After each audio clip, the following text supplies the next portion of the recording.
गणेशाय नमः। श्री सरस्वत्यै नमः।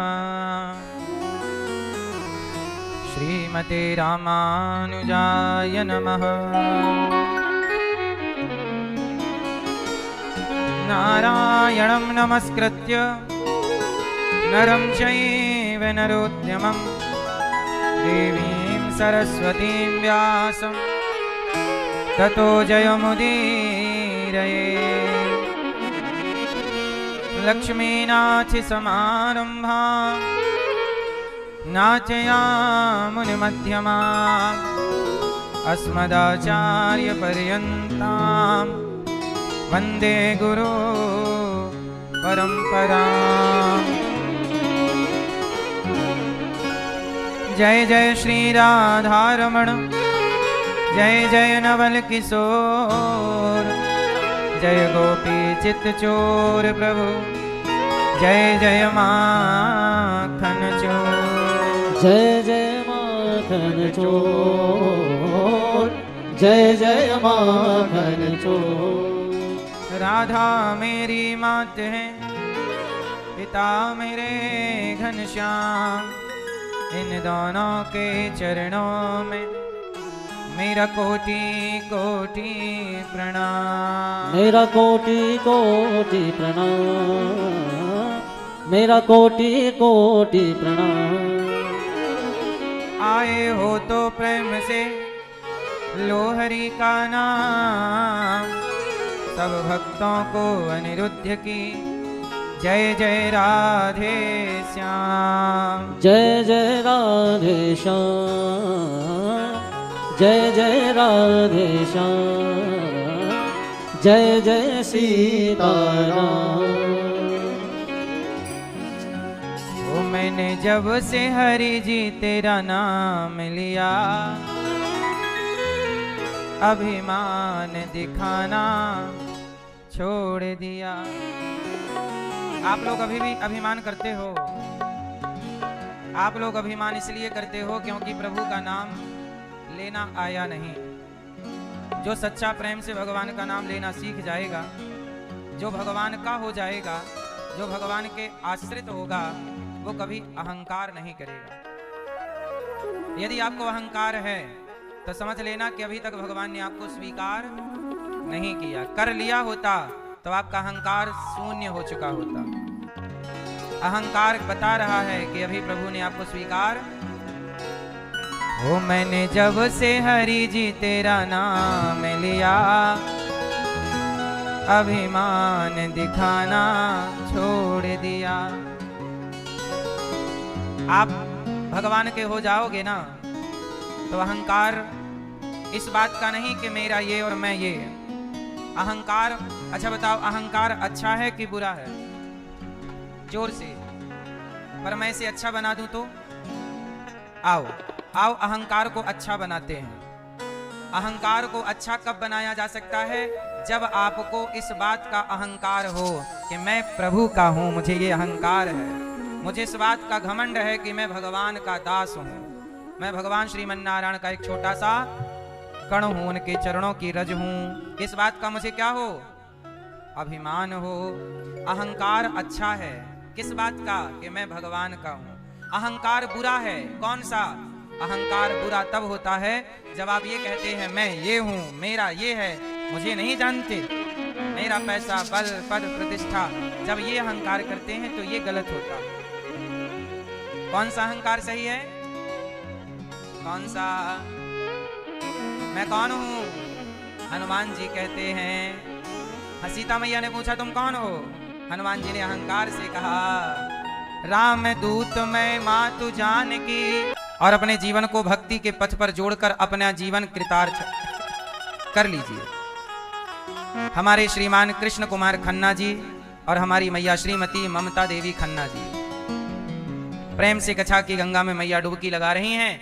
आज मैया ने बताया कि कल हमें गौरी गोपाल आश्रम में सभी सेवाओं के लिए और गौरी गोपाल विद्यालय के निर्माण के लिए सहयोग करना है। देखो कथा भी सुन रही हैं और गौरी गोपाल आश्रम में जो सेवा चल रही उससे भी मैया ममता मैया अपने आप को जोड़ रही हैं। तालियां बजा के ममता मैया का स्वागत वंदन करें। जीवन में यही कार्य करना चाहिए। भगवान से कहो कि प्रभु हमें इतना दो कि हम किसी को दे सकें। ईश्वर, कई बार आपके पास ईश्वर ने इतना दे रखा होता है कि आपको तो दे दिया, पर आपको कहा जाए कि अब आप दो, तो लोग देते नहीं है ना। तो हम भगवान से कहते हैं कि भगवान आपको खूब दें, और जब आपको दें तो आप भी दो। दा, यशोदा, नंद, नंद बाबा और यशोदा दोनों के नाम में दा है। क्या है? दा। और दा का अर्थ है कि जब ईश्वर हमें देते हैं तो हमें भी देना, तो दा देने अर्थ में है। देते रहो, देते रहो। ईश्वर आपको देते रहें, आप जरूरतमंदों को देते रहिए। यही क्रम है सृष्टि का। तो हमारे श्री कृष्ण कुमार खन्ना जी और ममता मैया, आपकी पुत्री लता जी और जमाई नीतीश शर्मा जी, मीनाक्षी और जय कुमार शर्मा जी, श्रीमती कामता वर्मा जी यूके से हैं, विवान थवन जया शर्मा जी, और स्वर्गीय आपके देवर स्वर्गीय श्री अशोक कुमार खन्ना जी, पन्नालाल जी और चंद्र रानी जी की पुण्य स्मृति में वीरेंद्र नगर दिल्ली से मैया आई हैं और कथा की गंगा से अपने आप को जोड़ते हुए अपना लोक परलोक दोनों सार्थक कर रही हैं। श्रीमान छन्नू राम महोबिया जी और धर्मपत्नी आपकी श्रीमती जानी बाई महोबिया जी पावन कथा को सुन रही हैं और अपने जीवन को आप कृतार्थ कर रही हैं। मैया छन्नू राम महोबिया जी, जानी बाई महोबिया जी, भागवत की कथा में आप परीक्षित बन के डुबकी लगाकर अपने 21 पीढ़ियों का उद्धार कर रहे हैं। पूरे परिवार के लिए तालियां, महोबिया परिवार के लिए। और रामाधार महोबिया जी, जामुनबाई महोबिया जी और चमेंद्र महोबिया जी, स्वर्गीय श्री लक्ष्मीन जी की पुण्य स्मृति में आप पुत्र रूपेश महोबिया जी, कमलेश महोबिया जी, देवेंदु महोबिया जी, प्रिया महोबिया जी, एकता महोबिया जी और अंजू महोबिया जी, कृष्ण कुमार रश्मि भूपेंद्र अभिषेक समस्त महोबिया परिवार,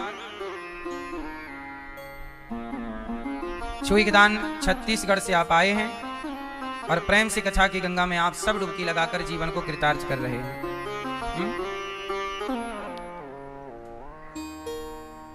छुई खदान, सबका मंगल हो, सब पर कृपा बनी रहे। भगवान की कथा में कल हम लोगों ने सुना कि परीक्षित जी को 7 दिन में मरने का शाप लगा है। मनुष्य का धर्म है मानव जाति की सेवा। भगवान के अवतार हैं 24। मैया अब सब बोलेंगे राधे राधे। भगवान के अवतार कितने हैं? शांति से बैठ जाओ, प्रेम से कथा की गंगा में डुबकी लगाओ। भगवान के अवतार हैं 24। कितने अवतार हैं भगवान जी के? भगवान के अनेक अवतार। अच्छा, ये 24 अवतार किन के हैं? कौन से भगवान के? किन के भैया बताओ? किन भगवान के 24 अवतार हैं? आप बताओ भैया। हैं? ब्रह्मा जी के? कर दिया पोस्टमार्टम। किन के अवतार हैं 24? किन के? हाँ हैं? भगवान के जहां कहा जाए भगवान, बोलो भगवान। जहां भगवान कहा जाए वहां भगवान का अर्थ है नारायण। जहां 24 अवतार कहे जाएं वहां भी अर्थ नारायण। चाहे नारायण कहो, चाहे विष्णु कहो, चाहे हरि कहो। हरि बोलो, हरि, विष्णु, नारायण। फिर इन्हीं के 24 अवतार हैं भगवान नारायण के। एक अवतार है राम, एक अवतार है कृष्ण, एक अवतार है वामन, एक अवतार है धनवंतरी, एक अवतार है कक्षप, एक अवतार है नरसिंह, एक अवतार है सनकादि, एक अवतार है बाराह, विष्णु बाराह, एक अवतार है नारद जी, नारायण नारायण। ये नारद जी भी भगवान के ही अवतार हैं। एक अवतार है कपिल देव, एक अवतार है दत्तात्रेय जी, एक अवतार है यज्ञ भगवान, एक अवतार है ऋषभ देव जी, एक अवतार है पृथु भगवान, एक अवतार है मोहिनी भगवान, एक अवतार है मत्स्य, मत्स्य मतलब मछली, एक अवतार है भगवान के परशुराम जी, एक अवतार है भगवान के कच्छप जानते हैं, कछुआ। एक अवतार है धनवंतरी, एक मोहिनी, एक नरसिंह, ऐसे एक व्यास जी, एक बुद्धावतार, एक हयग्रीव, एक होगा कल्कि, एक हंस अवतार। टोटल भगवान के 24 अवतार हैं। 24 अवतार क्यों हैं? हर अवतार के पीछे कारण है। जब भक्तों पर संकट आया, जब मानव जाति पर संकट आया, सनातन पर संकट आया, तब तब भगवान किसी न किसी रूप में आए। जैसे प्रहलाद जी पर संकट आया तो भगवान ने नरसिंह अवतार लिया। किसके लिए? प्रहलाद जी के लिए। जब माता शबरी को दर्शन देना हो तो राम अवतार लिए। जब गीता सुनानी थी तो कृष्ण अवतार लिया। समुद्र मंथन करना तो कच्छप, धनवंतरी और मोहिनी 3 अवतार लिए। तो भगवान के ऐसे 24 अवतार हैं। कभी राम, कभी कृष्ण, कभी परशुराम। परित्राणाय साधूनां विनाशाय च दुष्कृतां धर्म संस्थापनार्थाय संभवामि युगे युगे। जब जब धरती पर जब जब हो ये धर्म की हानि, बाढ़े असुर अधम अभिमानी। जब जब धरती पर अनाचार अत्याचार बढ़ा, तब तब भगवान आए और भगवान ने तब तब आकर धर्म की स्थापना की। एक बार क्या हुआ कि वेदव्यास जी उदास बैठे थे। कौन उदास है? वेदव्यास जी। नारद जी आए, नारायण नारायण। तो नारद जी ने कहा, व्यास जी क्या हुआ, आप उदास हैं? आपने इतने पुराण लिखे, वेदों का विस्तार किया, उदास क्यों हैं? कहा कि उदासी इसलिए है क्योंकि अभी मुझे शांति नहीं है। नारद जी बोले कि आपको शांति अभी नहीं होगी। क्यों? आपने अभी तक श्रीमद् भागवत की कथा नहीं लिखी। जब तक आप भागवत की कथा नहीं लिखोगे, अर्थात भगवान कृष्ण का चरित्र, तब तक शांति नहीं मिलेगी। तब नारद जी के कहने से वेदव्यास जी ने भागवत जी की शुरुआत की और नारद जी ने अपना चरित्र सुनाया कि मैं दासी पुत्र था। ब्रह्मा जी, बाद में भगवान संतों की कृपा से ब्रह्मा जी का पुत्र होने का सौभाग्य मिला। इसलिए आप भी भागवत जी की रचना कीजिए। तब व्यास जी ने भागवत जी की रचना की और भागवत लिखने के बाद भागवत जी में 18,000 श्लोक व्यास जी ने लिखे। क्या क्या लिखा भागवत जी में? भागवत जी में भगवान की कथा लिखी और भगवान से ज्यादा भगवान के भक्तों की कथा लिखी। जिसमें भगवान की और भगवान के भक्तों की दोनों कथाएं हों, उन्हें भागवत कहते हैं। जो भगवान से प्राप्त हों, उन्हें भागवत जी कहते हैं। 10 लक्षण अत्र सर्गो विसर्गश्च स्थानम भूषण मुदया मनवंतरे शानु कथा निरोधो मुक्तिराश्रया। भागवत कोई सामान्य नहीं है मेरी मां। आपको पता है भगवान नारायण भी भागवत कहते हैं और लक्ष्मी जी सुनती हैं। और भगवान नारायण 1 महीने कहते हैं तो लक्ष्मी जी 1 महीने सुनती हैं। बैकुंठ में भगवान के चरण कौन दबा रही हैं? तो भगवान नारायण कथा सुनाते हैं 1 महीने तक, तो लक्ष्मी जी सुनती हैं 1 महीने तक। फिर क्या होता है? फिर लक्ष्मी जी कथा सुनाती हैं 2 महीने तक, तो भगवान नारायण 2 महीने तक सुनते हैं। लक्ष्मी जी 1 महीने कथा सुनती हैं और लक्ष्मी जी 2 महीने सुनाती हैं और भगवान नारायण 1 महीने सुनाते हैं और 2 महीने सुनते हैं। तो कथा सुना भी करो और बच्चों को सुनाया भी करो, पति को, पत्नी को। आज हमने ये सुना, आज हमें कथा में ये बात अच्छी लगी, ये सुनाओ, रिपीट करो, रिवीजन करो। इससे क्या होगा? अच्छी बातें आपके हृदय में बैठती चली जाएंगी। यदि आपने कथा सुनी और उसे रिवीजन नहीं किया, आपस में चर्चा नहीं की, तो कल आपको क्या सुनाए थे आपको याद नहीं रहेगा। फिर तो ऐसा रहेगा आगे आगे पाठ, पीछे पीछे सपाट। क्लियर? इसलिए शिक्षा किसी भी तरह की हो, हमें ग्रहण ऐसे करना चाहिए कि हम जो पढ़ें, जो सुने, उसको रिवीजन करें, रिपीट करें, किसी को सुना दें। आज ये बात हमें अच्छी लगी तो वो बैठ जाएगी, फिर उस पर थोड़ा चर्चा करते रहो। जैसे आप लोग यहाँ कथा सुनते हैं रात को सोने के पहले बच्चों से, इसलिए सब लोग साथ में कथा सुनो और पूछो कि आज की कथा में आपको क्या अच्छा लगा, आपको क्या अच्छा लगा। तो सब लोग अपनी अच्छी अच्छी बातें बताएंगे तो कुछ आपका स्मरण बढ़ जाएगा, कुछ उनको याद आ जाएगा। तो वेदव्यास जी ने भागवत जी की रचना की। अच्छा, भागवत जी की रचना कहां से की? महाभारत के युद्ध से। हमारे सनातन में एक बहुत बड़ा युद्ध हुआ जो महाभारत का युद्ध कहलाया। इस युद्ध में कई अक्षौहिणी सेना मारी गई, करोड़ों लोग मारे गए। अच्छा ये बताइए कि पांडव और कौरवों के युद्ध में ये दोनों का युद्ध हुआ क्यों? बताओ, महाभारत युद्ध जो हुआ ये किस लिए हुआ, क्यों हुआ? भैया, महाभारत का युद्ध क्यों हुआ है?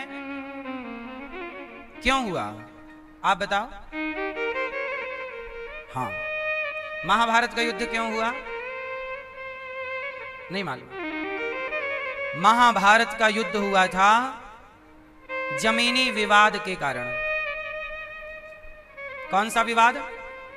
जोर से। झगड़ा 3 कारणों से होता है। झगड़ा का चौथा कारण कभी हो नहीं सकता। झगड़े 3 कारणों से हो सकते हैं। पहला कारण जड़, जड़ता मतलब मूर्खता। यदि आप मूर्ख हैं तो झगड़ा होने की संभावना है। समझदार झगड़ा नहीं चाहता, झगड़ा हमेशा मूर्ख चाहता है। या तो झगड़े की वजह क्या होगी? मूर्खता। या तो झगड़े की वजह क्या होगी? मूर्खता। मूर्खता को कहते हैं जड़, जड़ता। जड़ मतलब मूर्ख। तो जड़ बोलो, जड़। जोरू, जोरू मतलब स्त्री। या तो झगड़ा होगा स्त्री के कारण। जब से हुई है शादी आंसू बहा रहा हूं। या तो झगड़ा होगा मूर्खता के कारण, या झगड़ा होगा स्त्री के कारण। किसके कारण? स्त्री के कारण। रावण का सर्वनाश हो गया और झगड़ा की वजह क्या थी? सीता मैया। सीता मैया को चुरा के ना ले जाता तो रावण का नाश। हाँ, अब दुर्योधन और दुशासन ने क्या किया? द्रौपदी के कपड़े उतारे। तो झगड़े का बीज बो दिया गया, अपमान स्त्री का। जब आप स्त्री का अपमान करते हैं तो झगड़ा होता है, ठीक है? और फिर स्त्रियां भी आपस में झगड़ा कर लेती हैं स्त्रियों के कारण। नहीं, आपस में सास भी स्त्री है और बहू भी स्त्री है। आपने कभी नहीं सुना होगा कि ससुर बहू की लड़ाई चल रही है। सुना कभी? सीरियल में भी ससुर बहू और साजिश नहीं है, सास बहू और साजिश है। ससुर का झगड़ा नहीं है, झगड़ा किसका है? सास का। वो सास भी स्त्री है और बहू भी स्त्री है। स्त्रियां ही स्त्रियों से ज्यादा लड़ती हैं। झगड़ा देखो, सास बहू का झगड़ा, देवरानी जेठानी का झगड़ा, ननंद भौजाई का झगड़ा। पुरुषों में भाई भाई का झगड़ा। और क्या है पुरुषों में? पुरुषों में, अच्छा ये बताओ, झगड़ा ज्यादा किस में होता है, पुरुषों में कि स्त्रियों में? जोर से। एक कमरे में 4 पुरुष छोड़ दीजिए और एक कमरे में 4 स्त्रियां छोड़ दीजिए और 1 साल बाद लौट के आइए। बताओ कौन रहेगा कौन नहीं रहेगा? एक साथ एक कमरे में पुरुष रह सकता है, ऐसा सुना है मैंने। स्त्रियों का रहना बड़ा कठिन हो जाता है। ये बात सही है गलत है? इसलिए झगड़े की जड़, जड़, जोरू और जमीन। झगड़े की जड़ 3, जड़, जोरू और जमीन।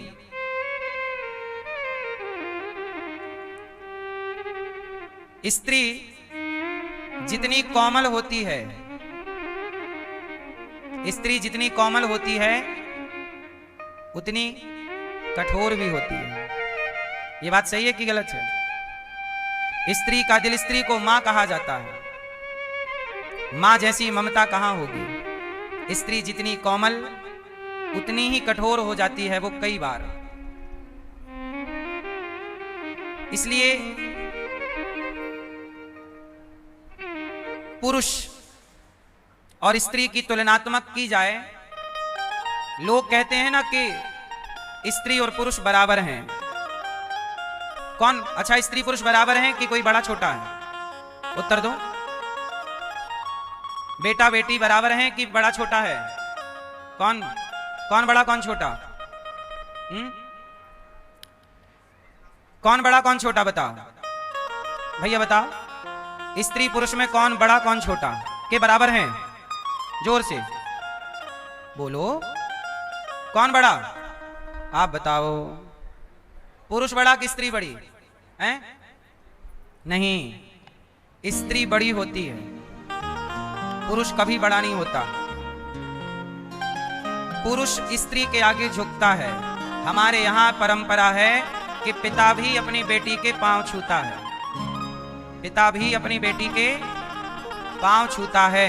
इसका मतलब ये हुआ, जन्म लेते ही स्त्री को देवी कहा जाता है, जन्म लेते ही पुरुष को देवता नहीं कहा जाता। इसका अर्थ है कि सनातन में जन्म से ही नारी बड़ी होती है, ये सनातन है। कौन बड़ा है? स्त्री, स्त्री बड़ी है। परंतु आज की आधुनिकता ने स्त्री को खींच करके आगे से पीछे लाकर खड़ा कर दिया। बोले पुरुष के बराबर है स्त्री, बराबर लाके खड़ा कर दिया। अरे जो ऑलरेडी आगे है उसे आप पीछे वाले के बराबर खड़े करोगे तो व्यवस्था बनेगी नहीं, बिगड़ेगी। इसलिए आज व्यवस्थाएं बन नहीं रही है, बिगड़ रही है।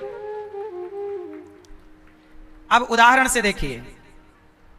अच्छा एक बात बताओ, पुरुष जब विवाह करता है तो उस लड़की से विवाह कर लेता है जो लड़की पढ़ी लिखी भी कम हो और कमाती कुछ ना हो। पुरुष हमेशा, लगभग सब केसों में नहीं, और ये बातें सबके लिए नहीं है, पुरुष हमेशा उस लड़की से विवाह कर सकता है या कर लेता है जो पढ़ी भी कम हो और कमाती भी ना हो। क्यों? ना कमाने वाली लड़की से कौन विवाह कर लेता है? पुरुष। परंतु यदि लड़की पढ़ लिख जाए और वो कमाने लग जाए तो फिर बिना कमाने वाले पुरुष से वो विवाह नहीं कर सकती। ये बात सही है कि गलत हम पूछ रहे हैं आपसे केवल। पुरुष कर लेता है कम पढ़ी लिखी लड़की से और ना कमाने वाली लड़की से, पर लड़की यदि पढ़ लिख जाएगी, पुरुष पढ़ लिख जाएगा तो अनपढ़ लड़की से कर लेगा ब्याह, पढ़ा लिखा भी अनपढ़ से कर लेता, हाँ या ना? पर स्त्री पढ़ जाए तो फिर वो कम पढ़े लिखे आदमी से ब्याह नहीं कर सकती। ये सही है कि गलत केवल हम पूछ रहे हैं, आपके पास उत्तर है तो बताओ। अब इससे व्यवस्था बनेगी कि बिगड़ेगी? व्यवस्था बनाने के लिए बराबरी क्या चाहिए, इक्वल क्या चाहिए? कि लड़का भी यदि कम पढ़ी लिखी से ब्याह कर लेता है ना कमाने वाली से, तो लड़की भी पढ़ लिख करके ना पढ़े लिखे और ना कमाने वाले से भी ब्याह करके, तब ना बराबरी होगी। सही है? इसलिए सनातन को समझना होगा गहराई में उतरकर। तो झगड़ा क्यों हुआ महाभारत का? झगड़ा हुआ जड़, जोरू और जमीन। तो जड़ मतलब मूर्खता, पांडवों में मूर्खता थी नहीं। जोरू मतलब द्रौपदी के कपड़े उतारे, ये कारण हो सकता है। पर तीसरा मुख्य कारण था महाभारत का जमीन। क्या जमीन थी? पांडव कह रहे थे हमें दुर्योधन 5 गांव दे दो। हमें क्या दे दो? क्या दे दो? 5 गांव। हमें क्या दे दो? हमें 5 गांव दे दो। पर दुर्योधन क्या बोला? 5 गांव क्या, मैं सुई की नौक बराबर भूमि। यही है झगड़ा। मैं मांगता हूं मेरा अधिकार और आप नहीं दे रहे हैं मेरा अधिकार। पांडव मांग रहे हैं अपना अधिकार और कौरव नहीं दे रहे हैं पांडवों का अधिकार। तब झगड़ा हुआ। अच्छा, झगड़ा को शांत करने के लिए भगवान श्री कृष्ण गए और शांति की बात रखी। ए दुर्योधन, पांडवों को 5 गांव दे दो, झगड़ा टल जाएगा वरना विनाश होगा। नहीं नहीं नहीं केशव, बिना युद्ध के मैं इतनी इंच भर जमीन। अब मैं आप लोगों को जो समझाना चाहता हूं, अब समझिएगा मुद्दे की बात। मैया, ए मेरी माँ, कहां चली? महाभारत करने? नहीं, जाओ टाटा, जल्दी आना। अब शांति से बैठो। अच्छा ये बताओ, दुर्योधन कह रहा है मैं 5 गांव क्या सुई की नौक बराबर नहीं दूंगा। अच्छा, जब दुर्योधन मरा तो जिस जमीन के लिए लड़ा, क्या वो जमीन दुर्योधन के संग गई? अच्छा, पांडव जीते और जब पांडव गए तो क्या वो जमीन पांडवों के संग गई? ना वो जमीन कौरवों के संग गई, ना वो जमीन पांडवों के संग गई। वो जमीन आज भी जहां की तहां पड़ी है और लड़ने वाले दोनों पक्षों का पता नहीं कि कहां गए, हारा कहां गया और जीता कहां गया। जिस जमीन के लिए विवाद था, जिस जमीन के लिए करोड़ों मर गए, आज उस जमीन में घोचू लाल का घर बना हुआ है, नहीं बना? आज वो जमीन वर्तमान में मेरठ में है। जिस जमीन में महाभारत हुआ, जिस जमीन के कारण, हस्तिनापुर कहां है आज? जिसे आप मेरठ कहते हैं, दिल्ली से सटा हुआ वह मेरठ उस जमाने में हस्तिनापुर ही कहलाता था। जिसे आप दिल्ली कह रहे हैं, उस जमाने में वह इंद्रप्रस्थ कहलाती थी, जिसे धर्मराज युधिष्ठिर जी ने बसाई। तो जिन जमीनों के लिए लड़ाइयां हुई, वो जमीनें आज भी वहीं पड़ी हैं। आज भी उनमें किसी किसी का घर है, लड़के चले। इसलिए कहता हूं, समझदार व्यक्ति झगड़े को नहीं चुनता। झगड़ा कैसा भी हो, विनाशकारी होता है। इसलिए आप सबसे हाथ जोड़कर प्रार्थना करूं, किसी से लड़ने की जरूरत ना पड़े, ऐसा सोचा करो। परिवार में सास बहू को, देवरानी जेठानी को, भाई भाई को, पिता पुत्र को, मित्र मित्र को, अड़ोसी पड़ोसी, कोई भी हो, कोशिश करिए कि झगड़े से बचें। झगड़ा किसी के लिए हितकर आज तक नहीं रहा। रावण ने झगड़ा पाल लिया, सीता जी को चुरा लाया, सबने समझाया, लौटा दो सीता जी, लौटा दो सीता जी, लौटा दो रावण, लौटा दो सीता जी, लौटा दो। रावण को सबने समझाया, एक ना सुनी, और वही उसके नाश का कारण हो गया। इसलिए जब कोई व्यक्ति समझाए कुछ तो समझ लेना चाहिए। कई बार आप नहीं समझते, जैसे रावण को समझाने के लिए लंका हनुमान जी गए। राम जी ने भेजा, जाओ हनुमान समझा के आओ अपने चेला को, क्योंकि हनुमान जी साक्षात शिव हैं और रावण शिव का पुजारी है। तो राम जी को लगा शायद गुरु जी समझाएंगे तो चेला समझ जाएगा, पर रावण इतना घमंडी था कि वो गुरु की बात भी समझने को तैयार नहीं था। और जब नहीं समझा तो हिस्से में आया सर्वनाश। इसलिए झगड़ा समाधान नहीं होता। अच्छा, आप कहो कि अब गुरुजी बताओ कि झगड़ा ना हो क्या करें? तो झगड़ा ना हो इसके लिए एक मंत्र है मेरे पास, कहो तो बताऊं। किस किस को बताऊं? किस किस को बताऊं? मतलब आप लोग झगड़ा करते हैं तो काहे करती हो मेरी मां? एक मंत्र है मेरे पास, वो आप कर लो फॉलो, झगड़ा ही नहीं होगा। मैया कहां चली? झगड़ा करने नहीं जा रही हो मेरी मां? गुस्सा हो गई क्या? जाओ टाटा। सुनो, झगड़ा ना हो इसका मंत्र है, सब लोग अपनी एक उंगली उठाओ, सब लोग उंगली उठाओ और इसे यहां रखो। ए लाल छोरी, मैया उंगली उठाओ अपनी एक, रखो यहां। ए पीली मैया, मैया बोली मैं नहीं मुंह बंद करूंगी महाराज, तुम कितना भी समझा लो। झगड़ा को समाप्त करना है तो आप कई बार कहते हो कि तुम समझदारी का परिचय दो। सामने वाले से उम्मीद मत करो कि वो समझदारी का परिचय देगा। समझदारी की शुरुआत हमें खुद से करनी चाहिए। समझदारी की पहल हम करें और इस बार ये चक्र तोड़ दें। तुमने गाली दी तो हमने गाली दी, हमने दी तो तुमने दी, यही चलता रहता है। इसमें एक काम करना पड़ेगा, किसी को समझदार होना पड़ेगा, और जब कोई एक गाली दे तो दूसरे को चुप रहना होगा, और जब चुप रहोगे तो वो जो चक्र है वो टूट जाएगा। सही है भाई? तुमने हमें दी, हमने तुम्हें दी, ये चक्र है ना? अब इसे तोड़ना हो तो क्या करना पड़ेगा? एक को तो जेठानी कुछ कहे तो देवरानी चुप रहे, देवरानी कुछ कहे तो जेठानी, सास कुछ कहे तो बहू। मुझे लगता है चुप रहना समझदारी है। अब उदाहरण से समझते हैं। अब मुझे आप लोग समझाएंगे आज। अब आप लोग समझाओ कि महाभारत के युद्ध में उसके पहले जब द्रौपदी का चीरहरण हुआ तो वहां पर सबसे ज्ञानी और सबसे बड़े योद्धा भीष्म पितामह बैठे थे। जब द्रौपदी के कपड़े अपड़े उतारे जा रहे, उस समय भीष्म पितामह क्या थे? जोर से चुप थे। अब आप लोग मुझे समझाओ कि जब द्रौपदी के कपड़े उतारे गए, वस्त्र हरण किया गया, उस सभा में पितामह चुप क्यों थे?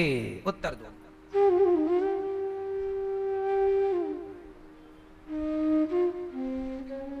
मैया क्यों थे? अब तो बोलो, उंगली हटाओ,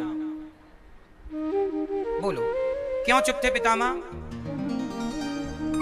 अच्छा, तो आप लोग क्या ये समझ रहे हैं कि मैं आपसे ये कहना चाहता हूं कि सदा चुप रहा करो? नहीं, मैं सदा चुप रहने की बात नहीं सिखा रहा आपको।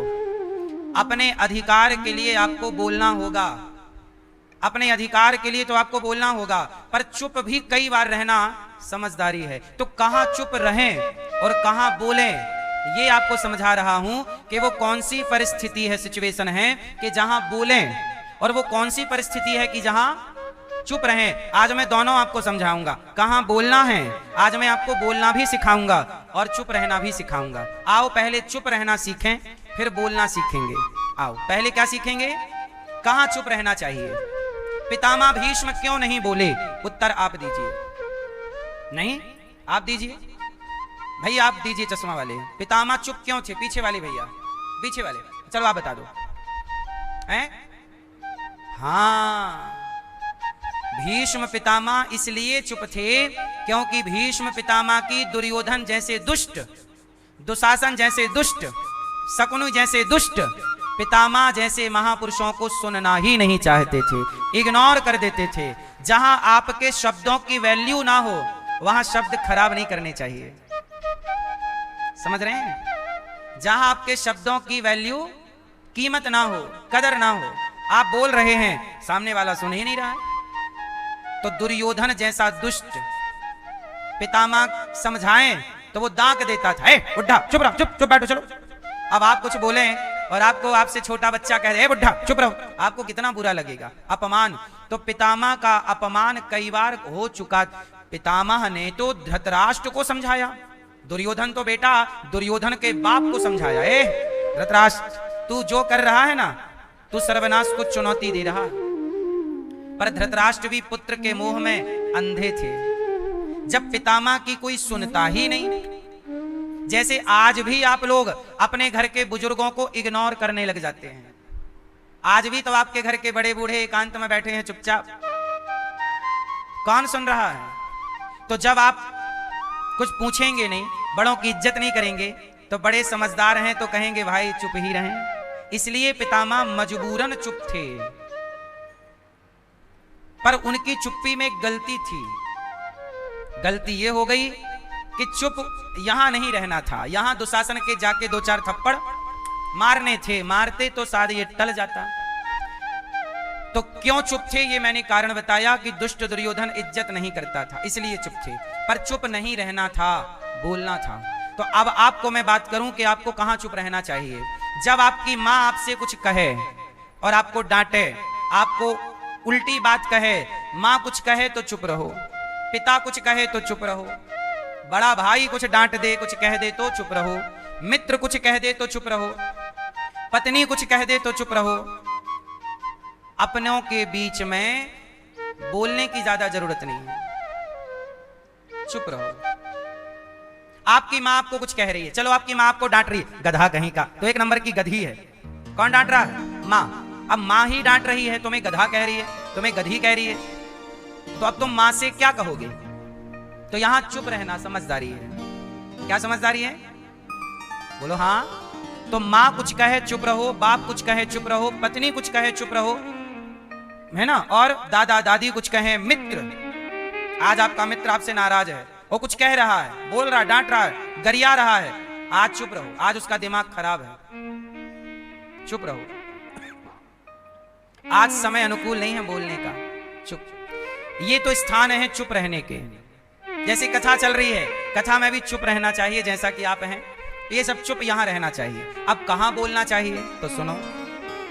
जहां आपको लग रहा है कि किसी पर अत्याचार बेवजह हो रहा है, आपके घर में आपके ही अपने, आप जैसे आपकी पत्नी पर कई बार अत्याचार घर में ही चलता रहता है, आपको पता है कि मेरी पत्नी के संग गलत कर रहा है परिवार का कोई व्यक्ति या परिवार की कोई महिला, उस समय आपको पत्नी या माँ के साथ कोई गलत करे, वहां बोलना चाहिए। जहां कोई आपके साथ गलत कहे, गलत करे, कोई षड्यंत्र करे, कोई भ्रष्टाचार करे, कोई बेईमानी करे, जहां राष्ट्र की हित की बात है वहां बोलना चाहिए।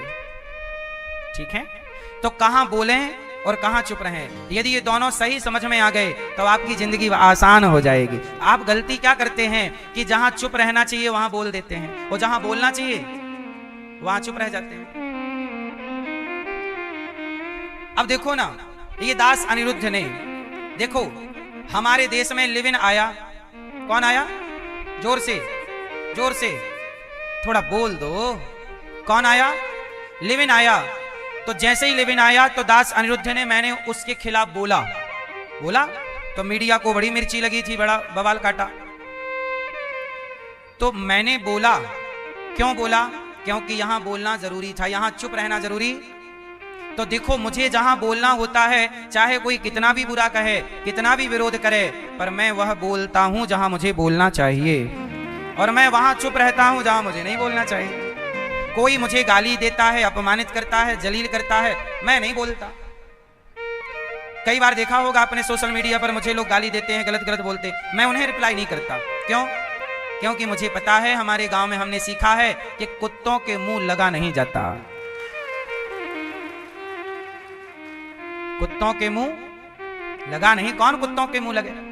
आप लोग हैं कि कुत्तों के भी मुंह लग जाते हैं, बेवजह अपनी एनर्जी वेस्ट करते हैं। काय भैया क्या पटकवा रहे हो? तो आराम से उतरवाओ। तो कहने का अर्थ ये है कि हमें कहां बोलना है और कहां चुप रहना है। तो महाभारत का युद्ध क्यों हुआ? महाभारत का युद्ध चुप रहने से हो गया। महाभारत का युद्ध जमीन के, इसलिए कहता हूं कि अपने बच्चों का सही सही बंटवारा टाइम पे कर दो, कुछ अपने पास बचा के रख लो। धृतराष्ट्र ने सही बंटवारा किया होता, सही वक्त पर किया होता, तो ये महाभारत के संग्राम की नौबत।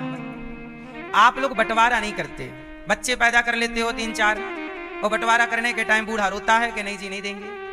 अब पैदा किए हो तो भाई बांटना तो पड़ेगा, तो बांट दो, नहीं तो बच्चे आपस में लड़के मर जाएंगे। अब वो आजकल राम नहीं है कि भैया के लिए अपना अधिकार छोड़ के वनवास चला जाए, अब वो राम नहीं है। जहां हक, क्या हक, जहां हक छोड़ने को कहा जाए वहां रामायण लिखी जाती है, और जहां हक मांगने की बात कही जाए वहां महाभारत लिखा जाता है। हक छोड़ा राम ने और हक मांगा पांडवों ने। छोड़ा राम ने तो रामायण तैयार हो गई, और मांगा तो महाभारत तैयार हो गया। अब आपको देखना है कि जीवन में रामायण बनानी है या महाभारत बनाना है। तो रामायण यदि है तो हक छोड़ना होगा।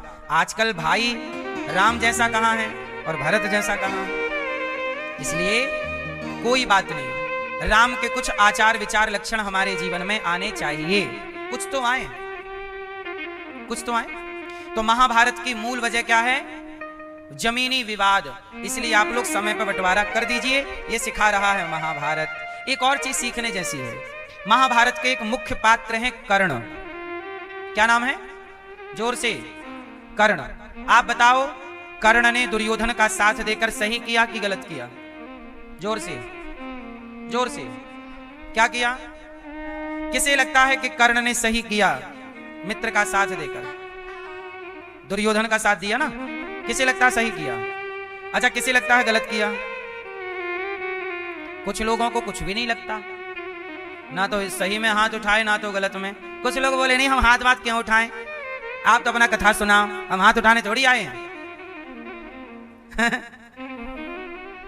आलसी हो एक नंबर के। सुनो, कर्ण ने दुर्योधन का साथ दिया। अच्छा ये बताओ, दुर्योधन सही है कि गलत है?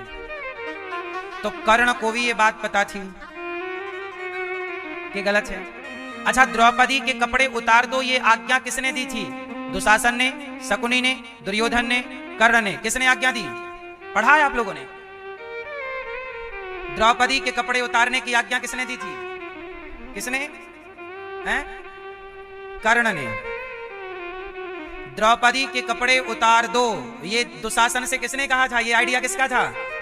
एक आइडिया जो बदल दे आपकी दुनिया। ये कर्ण का आइडिया था। किसका आइडिया था? कर्ण ने आइडिया दिया, दुशासन उतार दो पांडवों के भी कपड़े और द्रौपदी के भी। ये आइडिया किसका था? कर्ण का। इसलिए कर्ण श्रेष्ठ होते हुए भी श्रेष्ठ नहीं है।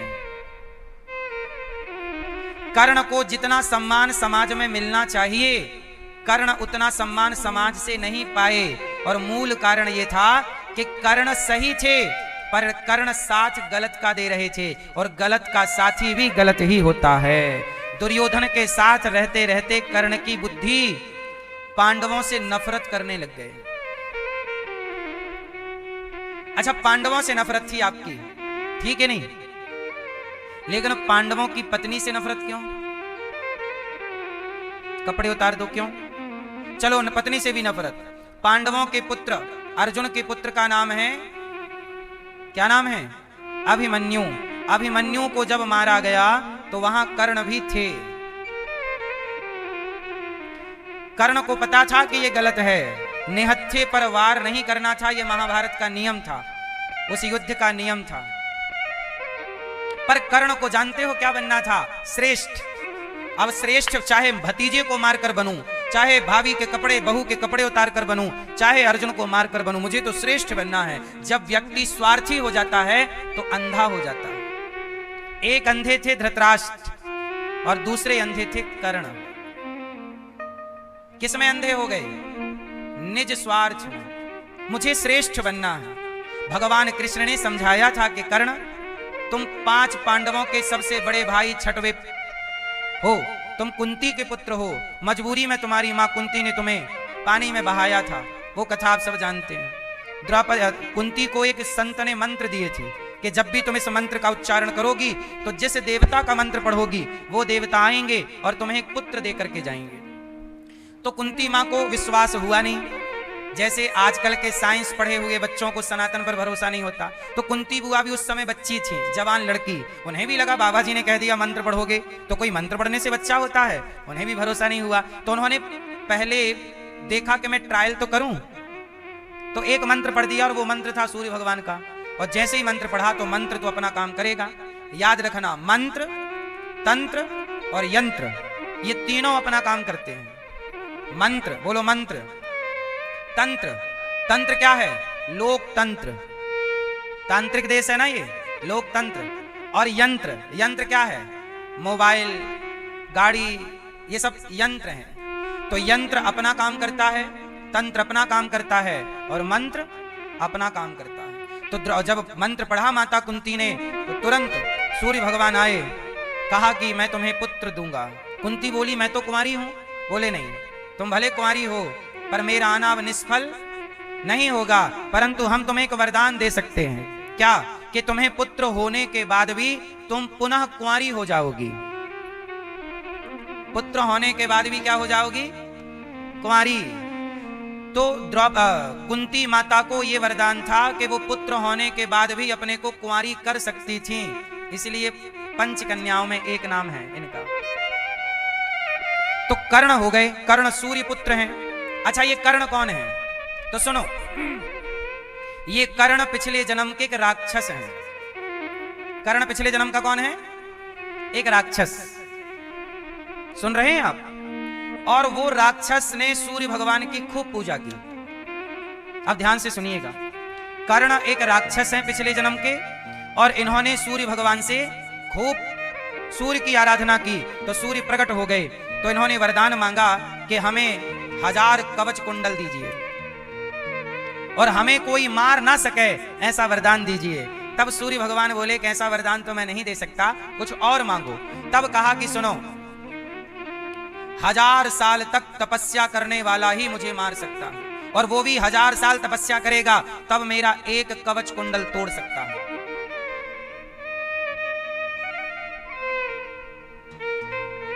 और 1000 साल तपस्या करने और 1000 साल मेरे से लड़ना पड़ेगा तब ये कवच कुंडल तोड़ पाए, ऐसा सूर्य भगवान बोले तथास्तु। अब 1000 कवच कुंडल हैं। अब वो सूर्य भगवान से वरदान पाकर राक्षस बड़ा बलवान हो गया। कौन 1000 साल तक युद्ध करेगा? और 1000 साल तक युद्ध वही कर सकता है जो 1000 साल तपस्या किया हो। अब वो राक्षस तो एक तरह से अमर हो गया, अब तो कोई मार नहीं सकता। तो वह राक्षस धरती पर शासन करने लग गया, पापाचार बढ़ गया। तब धरती पृथ्वी मां भगवान नारायण की शरण में गई। तब भगवान नारायण ने नर नारायण का अवतार धारण किया। तब भगवान ने किसका अवतार धारण किया? जोर से। जिन्हें आप बद्रीनाथ जी कहते हैं। बद्रीनाथ जी में 2 पर्वत हैं, एक पर्वत का नाम है नर और दूसरे पर्वत का नाम है नारायण। तो नर नारायण, तो वहां पर क्या हुआ कि नर नारायण भगवान में क्या करते? 1000 साल तक नर तपस्या करते, तो 1000 साल तक नारायण लड़ते और लड़ करके उसके कवच कुंडल एक तोड़ देते, और जैसे ही टूटता तो फिर नारायण तपस्या में और फिर नर आके दूसरा युद्ध चालू कर देते। तो ऐसे हजारों सालों युद्ध चला। तो नारायण तपस्या करते तो नर युद्ध करें, फिर 1000 साल नर तपस्या करें तो ऐसे चलते चलते 999 कुंडल और कवच तोड़ दिए। और जब तोड़े एक रह गया तो वह राक्षस भागा, सूर्य भगवान की शरण में गया, कहा प्रभु अब बचा लो। तब भगवान सूर्य ने भगवान नारायण से प्रार्थना की कि प्रभु अभी मत मारो, मेरा शरण में आया हुआ भक्त है। तब भगवान ने कहा कि सूर्यदेव, एक राक्षस को आपने आश्रय दिया है, आपको भी इस राक्षस के रूप में अपने अंश रूप में अवतार लेना होगा। इस बार तो नहीं, पर अगली बार मैं इसे मारूंगा। और वही राक्षस अगली बार कर्ण हुआ। चूंकि सूर्य भगवान की शरण में था तो सूर्य पुत्र कहलाए और एक कवच कुंडल लेकर आए। और वही नर नारायण इस जन्म में नर बने अर्जुन और नारायण बने श्री कृष्ण। और नर नारायण के संयोग से उस राक्षस का इस जन्म में वध हुआ, जिसे कर्ण का वध कहा जाता है। तो ये कर्ण की हिस्ट्री। तो कर्ण एक राक्षस था पूर्व जन्म का। कवच कुंडल लेकर इसलिए आया था क्योंकि पिछले जन्म में एक कवच कुंडल शेष रह गया था, और वही कवच कुंडल किसने मांग लिया था? इंद्र ने, क्योंकि अर्जुन इंद्र के ही पुत्र हैं। तो ये है, तो कर्ण ने, दानवीर कर्ण है। अच्छा, कर्ण की जब मृत्यु हुई तो कर्ण जब मरे, देखो कर्ण इतने अच्छे थे कि कर्ण की जब मृत्यु हुई, मतलब छाती पे अर्जुन ने बाण मारा, तो कर्ण के पास भगवान कृष्ण एक ब्राह्मण बनकर के आए परीक्षा लेने के लिए। क्योंकि कर्ण का नियम था कि रोज सोना दान करते थे, स्वर्ण दान। क्या करते थे? स्वर्ण दान। आज छाती पे बाण लग गया, अर्जुन ने मारा, और जब बाण लगा तो कर्ण गिर गए। तब श्री कृष्ण आए ब्राह्मण बनकर, कहा भैया हमारी बेटी का विवाह होना है, कुछ धन दे दो तो हमारी पुत्री, सुना है कि तुम बहुत बड़े दानी हो, हमारी बेटी का ब्याह है, कुछ दे दो, हम गरीब ब्राह्मण हैं। तो अर्जुन कर्ण तो पहचान ना पाए कि ये कृष्ण है, उन्हें लगा कोई ब्राह्मण है।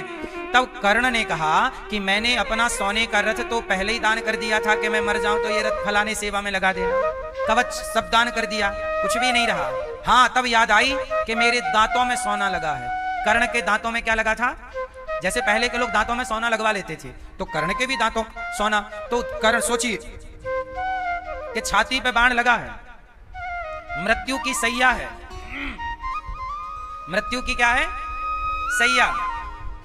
और जब मृत्यु की सैया है तो कर्ण ने कहा कि ठीक है, एक पत्थर उठाया और सोचो आखिरी टाइम भी दांत तोड़कर पंडित जी को दे दिए कि इसमें कुछ सोना है, अब तो आखिरी इतना ही है, इतने से काम हो जाए तो आप अपनी बेटी का विवाह कर लीजिएगा।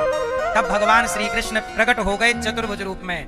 कर्ण से कहा, कर्ण आज से ये धरती तुम्हें दानवीर कहेगी। क्या कहेगी? क्योंकि तुमने दान देने में वीरता दिखाई कि मरते समय भी दांत तोड़ दिए, तो वीरता दिखाई, इसलिए धरती आपको दानवीर कहेगी। तो दानवीर कर्ण के नाम से दुनिया आपको जानेगी। अब कर्ण बताओ कि मैं तुम्हारी अंतिम कौन सी कामना पूरी करूं? भगवान कृष्ण ने कहा। तब कर्ण ने कहा कि प्रभु मैं मर रहा हूं, पर मेरी चिता ऐसी जगह पर जलनी चाहिए कि आज तक किसी की चिता उस जगह ना जली हो। तब भगवान ने कहा तथास्तु। तब भगवान ने अपने हथेली पर कर्ण को अंतिम श्रद्धांजलि दी, अपनी हथेली पर। ये है कर्ण। कर्ण सबसे श्रेष्ठ हैं, चूंकि संगति गलत होने के कारण उन्हें उस तरह का सम्मान नहीं मिला जिस तरह के वो अधिकारी थे। इसलिए आपसे कहता हूं, आप कितने भी योग्य हैं, काबिल हैं, पर संगति आपकी गलत है तो आप माइनस हो जाएंगे, और आप थोड़ा कमजोर हैं लेकिन आपकी संगति सही है, आप प्लस हो जाएंगे। इसलिए संगत से गुण आत हैं, संगत से गुण जाएं। लोहा जड़ा जहाज में, पानी में उतराए। इसलिए कहता हूं कि आप लोग अपने बच्चों को ये बातें बताया करो, संगति अच्छी रखनी चाहिए। कर्ण को दुर्योधन की संगत नहीं करना चाहिए थी, क्योंकि दुर्योधन गलत था, कर्ण की शक्तियों का मिसयूज करता था। दुर्योधन उसे इस बात का था ना कि मेरा मित्र कर्ण है, तो गलत काम कराता रहता। अच्छा सुनो, कर्ण का कई बार अर्जुन से युद्ध हुआ है डायरेक्ट, महाभारत के पहले भी, पर कर्ण कभी अर्जुन से जीते नहीं। कर्ण को कई बार अर्जुन से लड़ने का मौका मिला था, पर वो कभी जीते नहीं। इसलिए श्रेष्ठ धनुर्धर तो अर्जुन ही है, क्योंकि अर्जुन कौन है? साक्षात नारायण का एक अंश नर के रूप में है।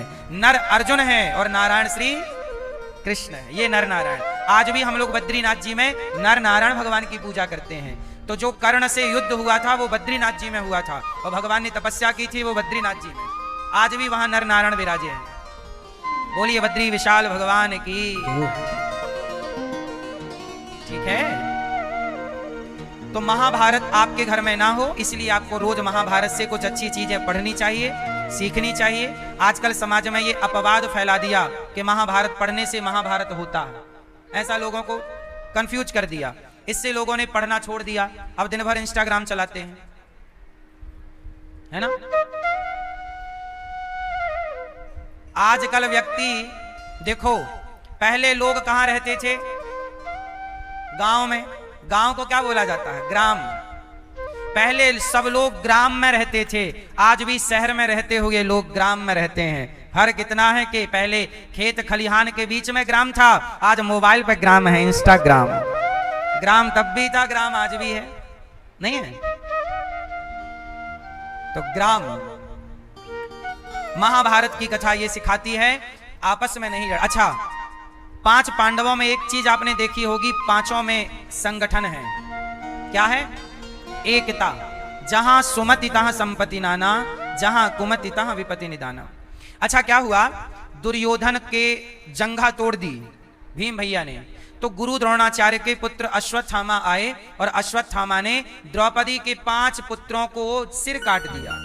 द्रौपदी के 5 बच्चों की हत्या किसने कर दी? गुरु द्रोणाचार्य के पुत्र अश्वत्थामा ने।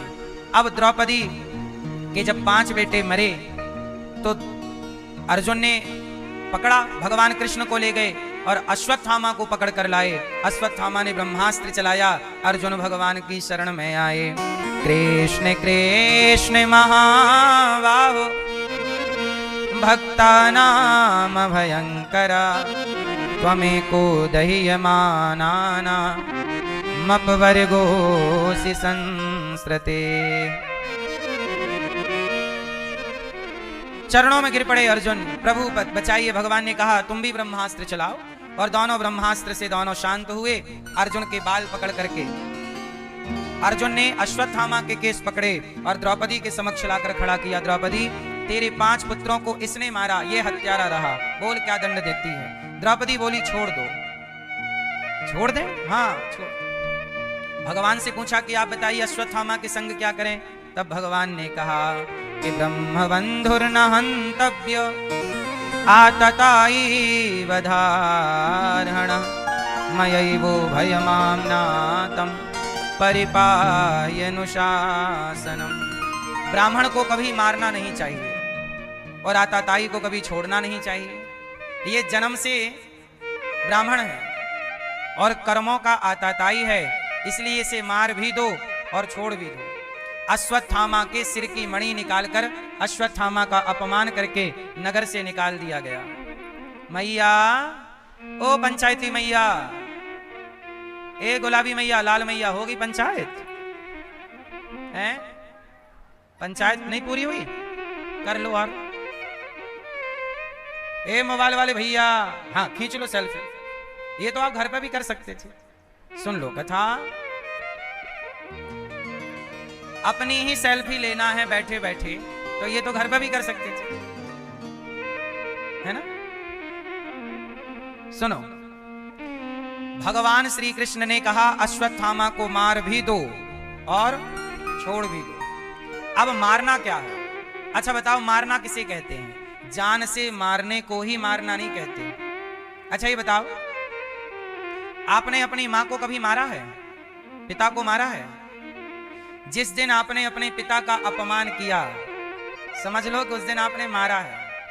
जिस दिन आपने अपनी मां का अपमान किया, मारना मतलब केवल थप्पड़ मारना नहीं होता, डंडा मारना नहीं होता। जब आप अपनी मां का, पिता का, गुरु का अपमान कर देते हैं तो वो मार देना ही माना जाता है। क्या माना जाता है? वो मृत्यु है। आपने अपनी मां को अपमानित कर दिया, मतलब आपने अपनी मां की हत्या कर दी। इसलिए स्वप्न में भी अपने माता और अपने पिता का तिरस्कार नहीं करना चाहिए। किस में नहीं करना चाहिए?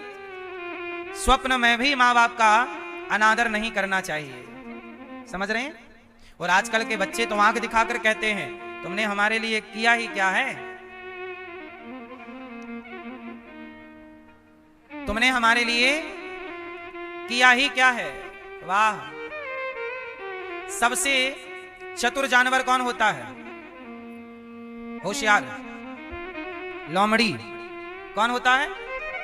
भैया आपके घर लोमड़ी है? नहीं, आपके घर लोमड़ी है? लोमड़ी सबसे चतुर है। जरा सोचिएगा, आप में से किसी ने लोमड़ी नहीं पाली? पाली?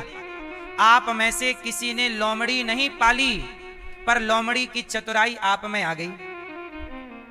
जितनी चतुर होशियार लोमड़ी है, इतने चतुर होशियार आप भी हैं। जबकि आपने लोमड़ी पाली नहीं, पर लोमड़ी की चतुराई आ गई। आपने कुत्ता पाला है, पर कुत्ते की वफादारी इंसान में नहीं आई। लोमड़ी नहीं पालता तो चतुराई सीख गया लोमड़ी से, और कुत्ता पालता है तो कुत्ते की वफादारी इंसान सीख ना पाया। जबकि कुत्ता पाले थे तो कम से कम कुत्ते से वफादारी ही सीख लेते। आज की औलाद, सच बताओ, हम सबके लिए नहीं कह रहे हैं, क्षमा कीजिएगा, कुछ बच्चे तो आज भी श्रवण कुमार की तरह हैं, माँ बाप का सम्मान पूरा करते हैं। कुछ बच्चे सेवा करते हैं माँ बाप की, पर कुछ बच्चे ऐसे हैं जो अपने माँ बाप को घर से निकाल देते हैं। कुछ बच्चे ऐसे हैं जो अपने माँ बाप की सेवा नहीं करते, 2 वक्त की रोटी नहीं देते। और इन बच्चों के पास भी कई बार, एक माँ मेरे पास रहती हैं, उन माँ के 2 बच्चे हैं और दोनों बड़े प्रोफेसर हैं, और दोनों के घर में 1.5 लाख के कुत्ते हैं। सोचिए, कुत्ते हैं।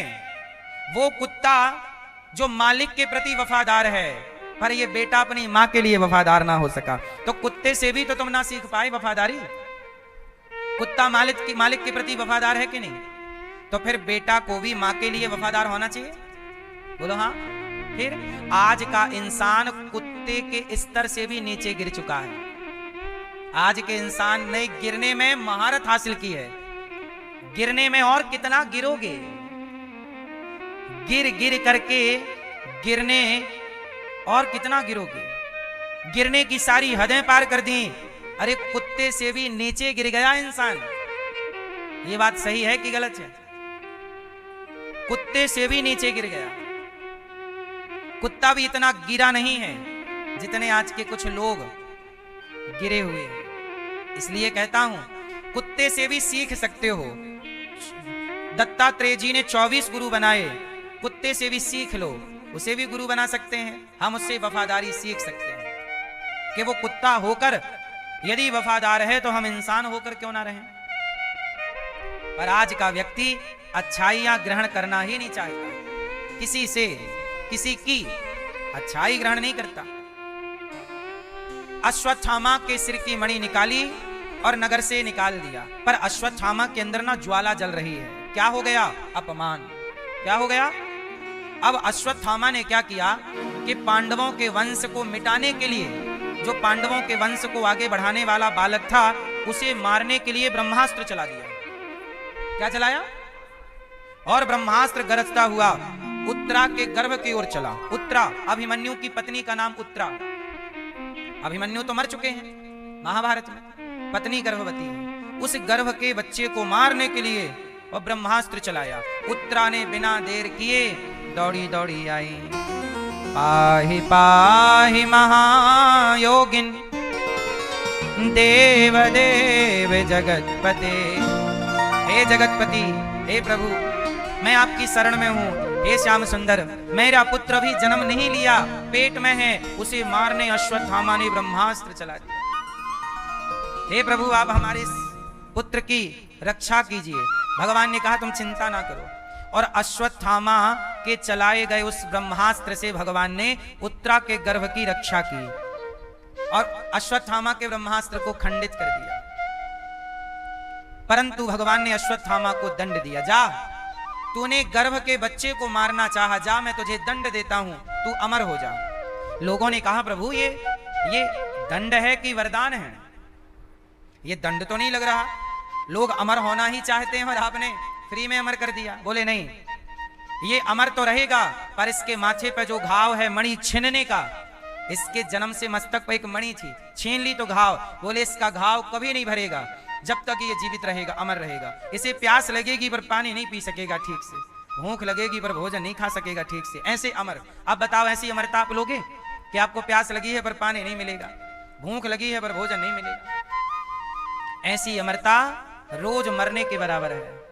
अच्छा, पूरे महाभारत में सबसे बड़ा दंड किसी को मिला तो अश्वत्थामा को मिला। अब सवाल यह है आपसे कि अश्वत्थामा को यह दंड क्यों मिला? ये पीली मैया बताएंगी, चश्मा वाली, क्यों मिला है? आपको नहीं आता? नहीं आता?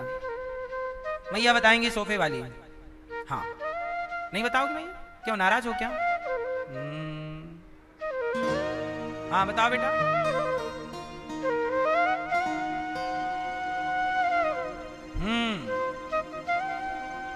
अश्वत्थामा को सबसे ज्यादा दंड इसलिए मिला क्योंकि अश्वत्थामा ने गलती क्या की? पेट में पल रहे बच्चा को, जो अभी जन्म भी नहीं लिया, उसे मारना चाहा, जिसकी कोई गलती, जिसने संसार को अभी नहीं देखा।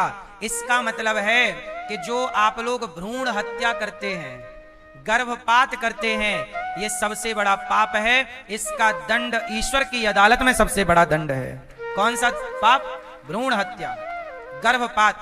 जैसे लोग क्या करते हैं, चेक करा लिया कि पेट में लड़की है, तो लड़की है तो गर्भ गिरवा देते हैं, वह भ्रूण हत्या है, वह पाप है। जहां ये अच्छा कोई बीमारी के तहत करना पड़े वो अलग विषय है कि भाई बीमारी है या कोई दिक्कत है, कोई और कारण है, पर आपने ये जान लिया कि लड़की है और स्वस्थ है, अच्छी है पेट में, फिर आपने मरवाया, तो वह हत्या ही तो है। क्यों? उसकी हत्या किसे लगेगी? अच्छा ये बताओ, जब पेट की लड़की को या लड़के को, जो भी है, अब जैसे कुछ लड़कियां वो मना लेती हैं, क्या बोलते हैं उसको, वैलेंटाइन डे, नहीं क्या मना लेती हैं? वैलेंटाइन डे मनाते मनाते वो गर्भवती हो जाती हैं, और जब गर्भवती होती हैं तो फिर वो कुंवारे में गर्भ रह गया, तो भाई वो डॉक्टर के पास जाके कहती हैं कि भाई गिराओ। तो आपने यह भी तो पाप किया। अब मुझे आप लोग उत्तर दीजिए कि जो गर्भ में पल रहे बच्चे को गर्भपात कराता है, स्त्री कराती है, डॉक्टर कराता है, और स्त्री भी अपने पति के दबाव में, पत्नी अपने सास के दबाव में कि भाई बेटी है गिरा दो। अब आप लोगों से यह जानना है कि उस पाप का पापी कौन है? वो पाप किसे लगेगा? डॉक्टर को लगेगा कि उस गर्भ में पल रहे वो गर्भवती मां को लगेगा, कि सास को लगेगा, कि पति को लगेगा? 4 ऑप्शन दिए मैंने। वो पाप किसके माथे जाएगा? वो हत्या तो हुई ना एक कन्या की, भ्रूण हत्या, वो पाप किसके माथे जाएगी बताओ? बोलो जोर से। नहीं, कई बार मां तैयार नहीं होती, मां कहती है कि मैं आने देना चाहती हूं बच्चे को, पर कई बार उसका पति। तो सुनो, कौन पापी? यदि मां तैयार है, मां की इच्छा है, तो मां पापी। सास के कहने से किया तो सास पापी, पति के कहने से गर्भपात किया तो पति पापी, और डॉक्टर ने किया तो 50 इसका भी है शेयर।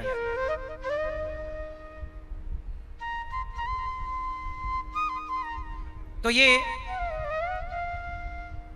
पाप है, तो सबके खाते पे थोड़ा थोड़ा जाना। इसलिए अश्वत्थामा को भगवान ने सबसे अधिक समय तक का दंड दिया। आज भी अश्वत्थामा अमर हैं, आज भी नर्मदा के तट पर, नर्मदा के किनारे आज भी अश्वत्थामा को देखे जाने का कुछ लोग दावा करते हैं।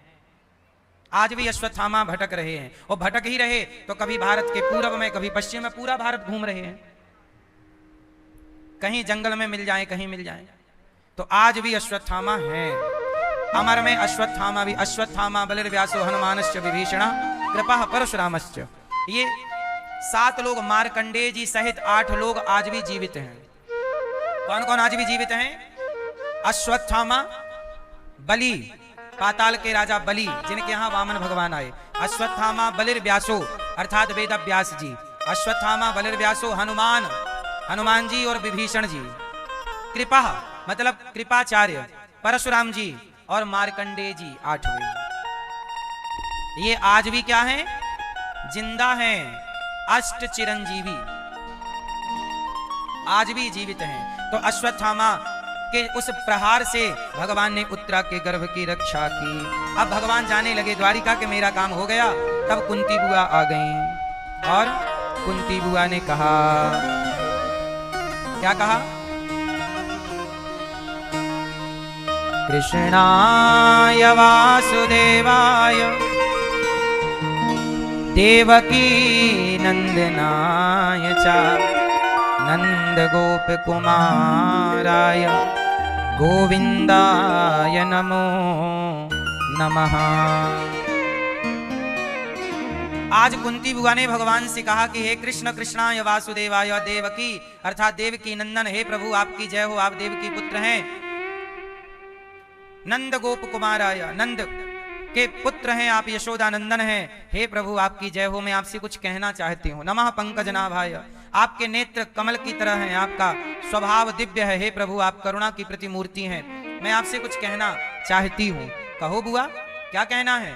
तब भगवान श्री कृष्ण से बुआ कुंती बुआ ने कहा कि हे श्याम सुंदर, आज मैं आपसे कुछ मांगना चाहती हूँ। हाँ हाँ बुआ मांगिए।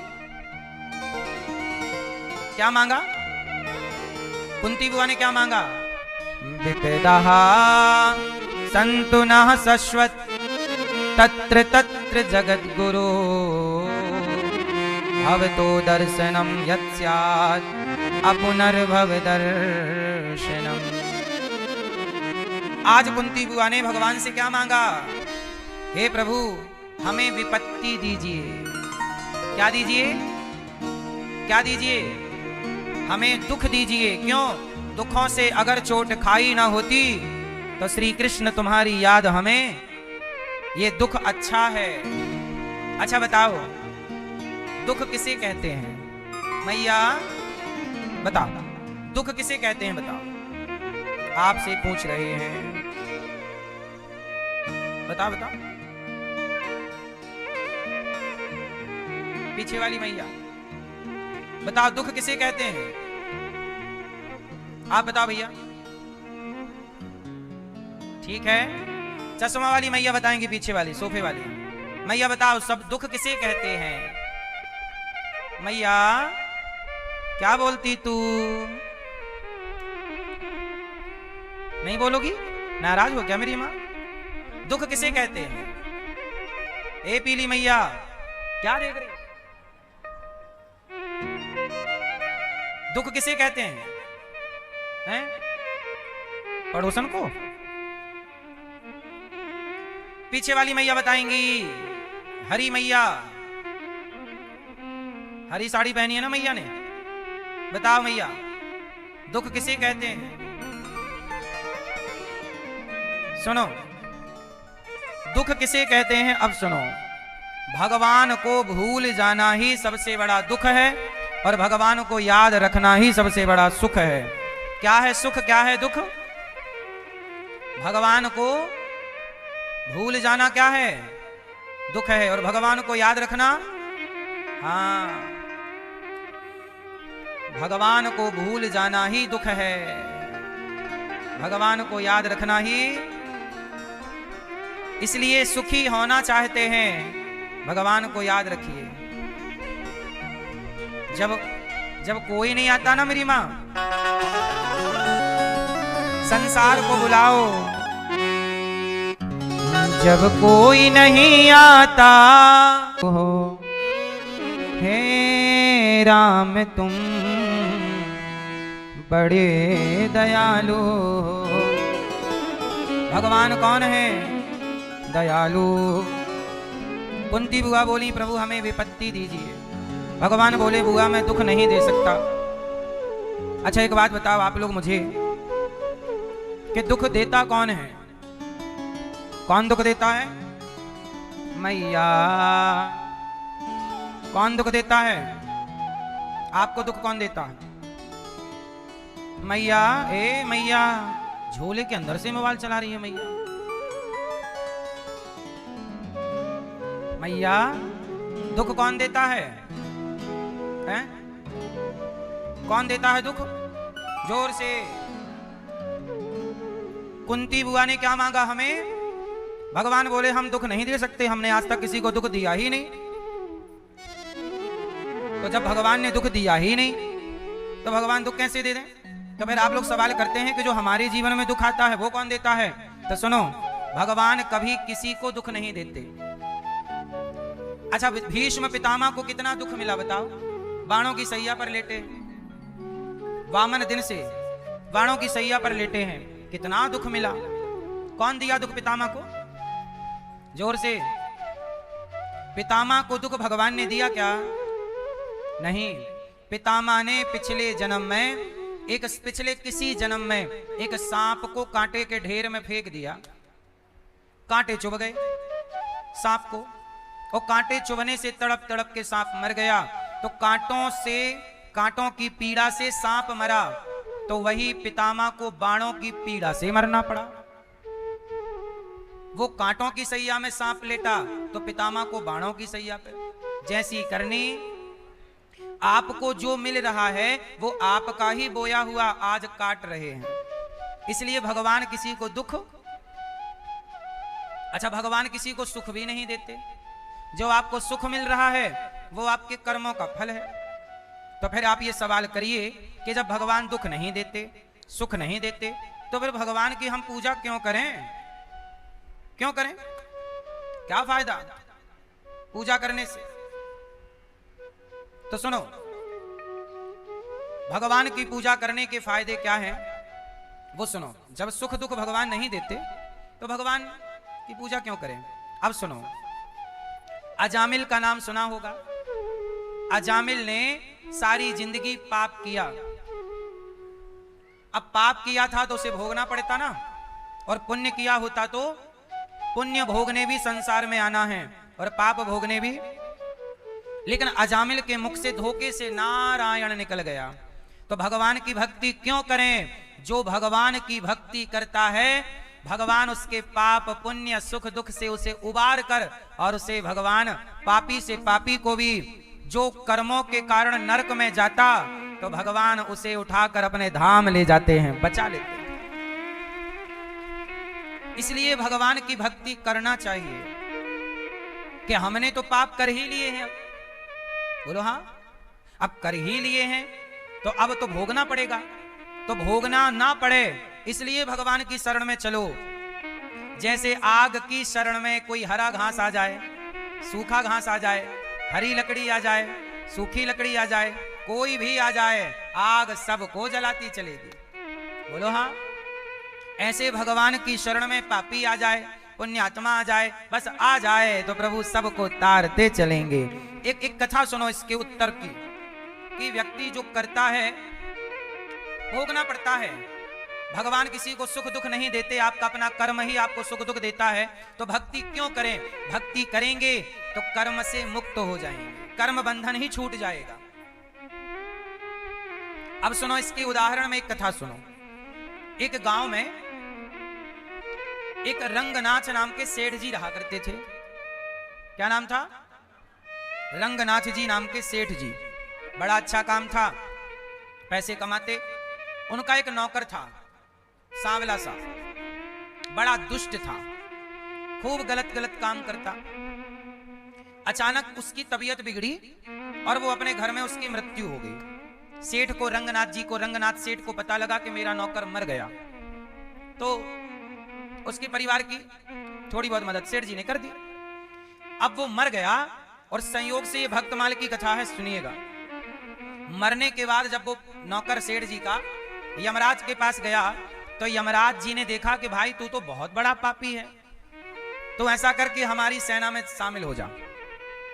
तो उसे यमदूत बना दिया, बोले तू भोगता भी रहेगा और हमारा काम भी कर। जैसे आप लोग वीआईपी पापी हुए तो यमराज जी आपको अपना काम धाम भी दे देते हैं, जाओ यमदूत तुम बन जाओ। तो यमदूत के साथ आपको रहना पड़ता है। तो यमराज, अब देखो हजारों लोग रोज मरते हैं ना, तो यमराज जी की भी तो सेना बड़ी होगी। एक को भारत भेजा, एक को अमेरिका भेजा, पाकिस्तान भेजा, जापान भेजा, जर्मनी, सब जगह ही तो लोग मर रहे हैं और सबका हिसाब किताब यमराज जी के पास है। तो यमराज जी के कार्यकाल भी बड़ा है। और तो उस आदमी को क्या बना दिया, यमदूत बना दिया। अब एक दिन क्या हुआ कि जो सेठ थे रंगनाथ जी, तो एक दिन क्या हुआ कि उनके द्वार पर यही उनका नौकर टहलता हुआ दिखाई पड़ा। तो सेठ रंगनाथ बोले, क्यों भाई, मैंने तो सुना था तू मर गया और तू मेरे आंगन में क्या कर रहा है?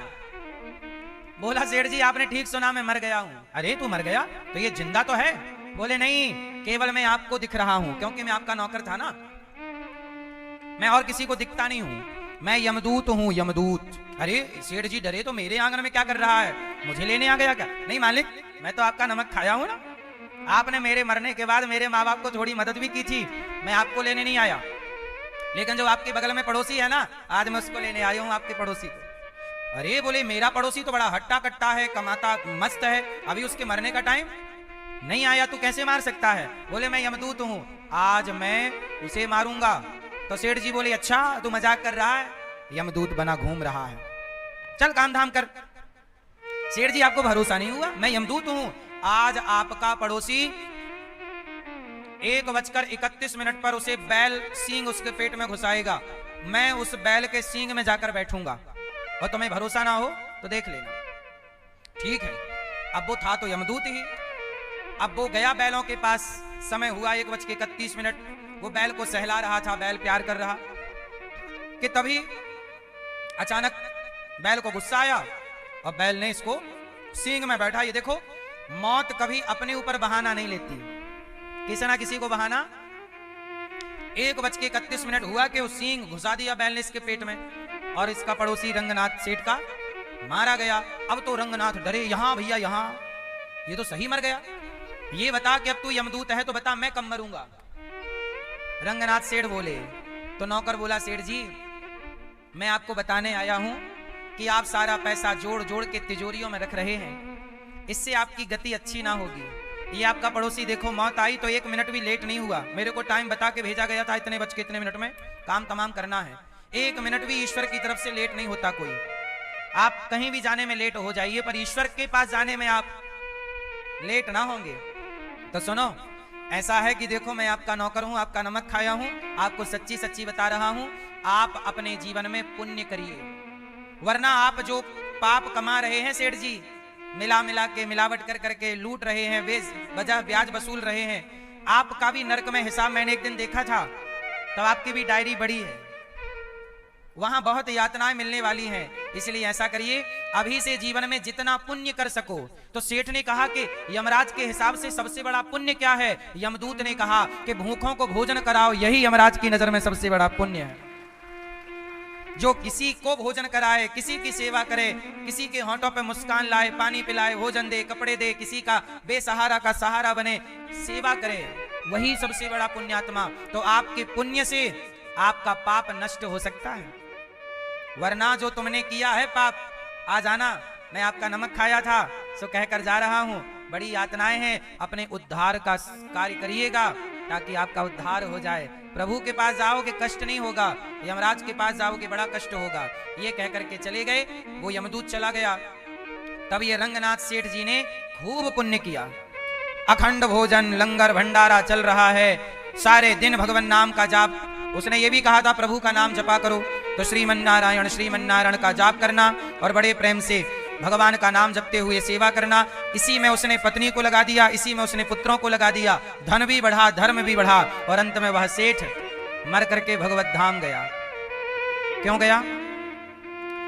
क्योंकि समय रहते संभल गए। आप भी समय रहते क्यों नहीं संभल जाते? पाप कर करके मरोगे, वही ना भरोगे जो कमाया है, जो कमाया है वही भोगना पड़ता है। इसलिए भक्ति क्यों करें? देखो, अपने कर्मों से तो रंगनाथ सेठ नरक जाने वाला था, लेकिन भक्ति की, भगवान की शरण में गया तो उसका नरक टल गया और भगवत धाम की प्राप्ति हो गई उसके पुण्य से। तो भगवान की भक्ति इसलिए करें कि हमारा नरक भी टल सकता है, हमारा परलोक सार्थक हो सकता है। बड़ी यातनाएं हैं मेरी माँ। आप लोग कहते हो कि नरक किसने देखा है, स्वर्ग किसने देखा है? नहीं देखे इसका मतलब नहीं होता, नहीं देखे मतलब नहीं, ऐसा नहीं है मेरी माँ। बहुत कुछ चीजें आपने नहीं देखी, पर आप मानते हो कि नहीं? जैसे आप में से कुछ लोगों ने अमेरिका नहीं देखा, जापान नहीं देखा, जर्मनी नहीं देखा। नहीं देखा तो क्या ये मान लेंगे कि अमेरिका, जर्मनी, जापान नहीं होता? होता है, आपने नहीं देखा। ऐसे नरक होता है, स्वर्ग होता है, कर्म दंड होते हैं। मानना है और संभल करके चलना है। हम आपको सावधान ही तो, हम आपको, अच्छा यदि चलो ये मान लो कि नरक का आप डर बता रहे हो, स्वर्ग का आप लालच दे रहे हो, मुक्ति मोक्ष का चलो लालच भी यदि मैं दे रहा हूं, तो मैं आपसे सही काम करने की ही तो प्रेरणा दे रहा हूं। आप अपने दोस्त के संग बैठोगे वो आपको दारू पिलाएगा, आप अपने दोस्त के संग बैठोगे वो आपको गांजा पिलाएगा। किसी गलत लड़की के संग हाथ लग गए तो वो भी कहेगी कि मैं तो धंधा करती हूं, तू भी धंधा कर ले। तो आप गलत हाथ में लग जाओगे तो लोग आपसे गलत काम करवाएंगे, हाँ या ना? शराबी के हाथ आप लग गए तो शराब पीने लग जाओगे, जुआड़ी के हाथ लग गए जुआड़ी, वैश्या के हाथ में लग गए तो आप वैश्या हो जाएंगे, हाँ या ना? तो मैं आपसे यदि कहता हूं कि नरक जाओगे, क्योंकि आज के विज्ञान पढ़ने वाले स्टूडेंट क्या मानते हैं कि नरक वर्ग कुछ नहीं होता, स्वर्ग वर्ग कुछ नहीं होता। चलो थोड़ी देर के लिए ये मान लो कि नरक नहीं होता, और मैं कह रहा हूं कि नरक जाओगे, और नरक जाने के डर से यदि आपने गलत काम छोड़कर सही काम में आ गए तो बताओ वो डर सही था कि गलत था? इसमें हानि क्या है? नरक होता है, ये तो अटल सत्य है, पर आप नहीं मानते तो भी नरक के डर से आप गलत काम करने से बच जाओ तो आपका ही फायदा है। वरना नरक का डर, जिन लोगों को नरक का डर नहीं है वो लोग गलत काम कर। अब जिन लोगों ने 13 साल की लड़की के साथ 25-30 लोगों ने रेप किया, उन्हें नरक का डर नहीं था तो रेप करते रहे। मुझे और आपको डर लगता है कि मैं गलत करूंगा तो नरक जाऊंगा, कम से कम इस डर के कारण हम लोग गलत काम तो नहीं करते। हमें डर लगता है कि हम चोरी करेंगे तो नरक जाएंगे, हम इस डर के कारण चोरी तो नहीं करते। तुम कहते हो नरक नहीं होता, तुम्हें डर नहीं है तो तुम चोरी भी कर रहे हो, भ्रष्टाचार भी कर रहे हो, क्योंकि तुम्हें डर नहीं। तो बताओ ये डर सही है कि गलत है? यदि आप इसे डर भी माने तो भी तो आपका नुकसान नहीं है, तो भी तो आप अच्छे इंसान ही बन रहे हैं डर के कारण। बोलो हाँ या ना? आजकल के लोग क्या कहते हैं, मैं तो ब्रह्मा को नहीं डरता। मत डर भैया, तो तू नहीं डरता तो तू गलत काम ही करेगा।